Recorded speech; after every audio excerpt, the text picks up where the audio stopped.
Assalamu alaikum wa rahmatullahi ta'ala wa barakatuhu. ‘Yan uwa barkanmu da warhaka. Barkanmu da saduwa da ku a wannan channel mai albarka. Kamar yadda na saba kawo fassarori da kuma sirruka a wannan channel mai albarka, a yau ma ina ɗauke da wani sirri wadda ke da matuƙan fa'ida ga ‘yan uwa da abokan arzika maza da mata. Wannan sirri yana da fa'ida daban-daban wadda zan faɗi kaɗan daga cikin fa'idan da wannan sirri yake da shi. Na yi bayani a wani bidiyo cewa zan kawo wannan sirri, to yau kuma ga shi nan na kawo shi, kuma zan yi bayaninsa. Da aka yi amfani da shi kamar yadda na yi bayaninsa, za a samu dacewa da yardan Allah Rabbi. Wasu sukan yi fama da wata matsala wadda ke damun su a rayuwarsu, kamar lalacewar al'amari.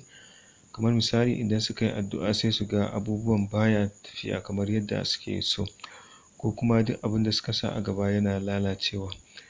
Maganar aure ga ‘ya mace ko ɗa namiji, ga wadda idan aka sa ranar aure ko kuma aka yi maganar aure abun yana lalacewa, ko kuma yawan samun saɓani a tsakanin ma'aurata ko kuma masoya, wadda a duk lokacin da aka zauna za a yi wani hira ko wani abu, sai ka ga an tashi da ɓacin rai da makamantansu.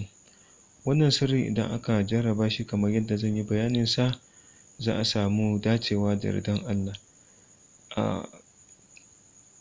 Sa'annan kamun na je ga wannan sirri, ina so a yi subscribing wannan channel domin samun ilmomi da fassarori masu amfani ga ‘yan uwa da abokan arzika.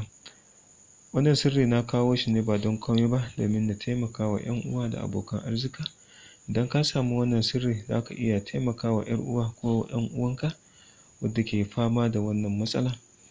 Insha Allahu Rabbi za a samu dacewa. Na farko, turarurruka za a samu guda huɗu wadda ake haɗa su wuri guda. Idan za a zo kwanciya, ana shafe jiki da shi kamar mai. Wannan turarurrukan zan yi bayanin su.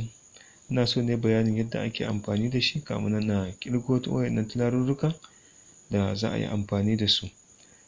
Na farko, idan mutum ya zo kwanciya zai shafa wannan turare.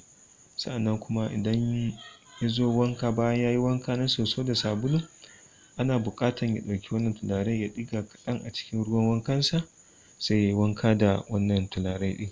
Shi kenan. Wannan haka zai riƙa amfani da wannan turare har ya ƙare, tsawon watanni 2 ko 3. Duk yadda ya ɗauke ka, za ka iya amfani da shi. Sa'annan kaɗan ake ɗigawa a ruwan wanka. Da aka zo kwanciya za a shafe jiki da shi gabaki ɗaya. Turarurrukan da za a samu shine: na farko za a samu turaren Binta Sudan, na biyu za a samu turaren kamfani, sa'annan na uku za a samu jan miski, sa'annan na huɗu za a samu ɗan duwala.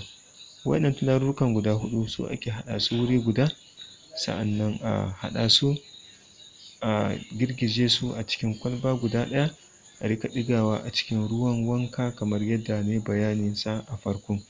Za a ɗiga kaɗan a cikin ruwan wanka bayan an yi wankan soso da sabulu. Da aka zo kwanciya kuma za a shafe jiki da shi gabaki ɗaya. Insha Allahu Rabbi, wannan matsala da ake fama da shi, da yardan Allah za a samu dacewansa.